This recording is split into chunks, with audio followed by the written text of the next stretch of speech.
The BFG, Chapter 3, The Snatch.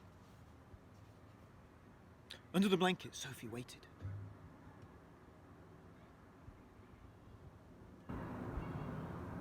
After a minute or so, she lifted a corner of the blanket and peeped out. For the second time that night, her blood froze to ice and she wanted to scream, but no sound came out. There at the window, with the curtains pushed aside, was the enormous, long, pale, wrinkly face of the giant person staring in.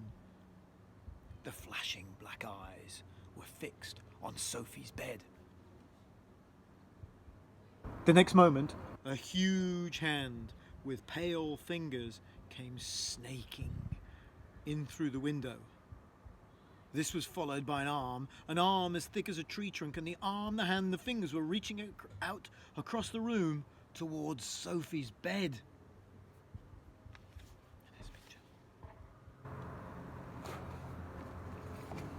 This time Sophie really did scream, "Ah!"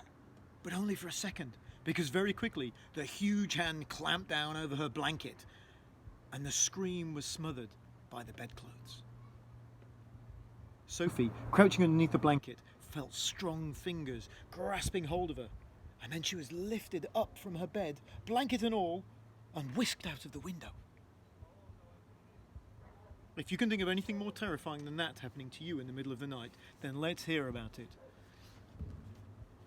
The awful thing was that Sophie knew exactly what was going on, although she couldn't see it happening. She knew that a monster, or giant, with an enormous long pale wrinkly face and dangerous eyes had plucked her from her bed in the middle of the witching hour and was now carrying her out through the window, smothered in a blanket.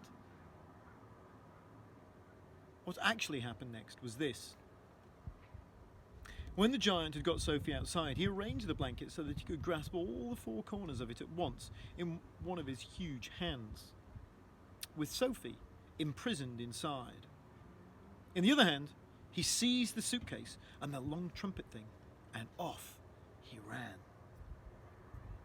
Sophie, by squirming around inside the blanket, managed to push the top of her head out through a little gap just below the giant's hand. She stared all around. The giant's holding the blanket like a handkerchief. She saw the village houses rushing by on both sides. The giant was sprinting down the high street. He was running so fast, his black cloak was streaming out behind him like the wings of a bird. And here you can see the monster giant, or the giant monster, or the monster, or the giant, with his suitcase, his trumpet, and in his other hand you can see he's got Sophie wrapped up in his blanket, in her blanket. You see his big long black cloak. Each stride he took was as long as a tennis court. Out of the village he ran, and soon they were racing across the moonlit fields. The hedges dividing the fields were no problem to the giant. He simply strode over them.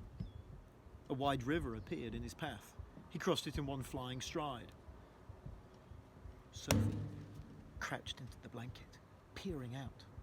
She was being bumped against the giant's leg like a sack of potatoes. Over the fields and hedges and rivers they went, and after a while, a frightening thought came into Sophie's head. The giant is running fast, she told herself, because he's hungry and he wants to get home as quickly as possible, and then he'll have me for breakfast.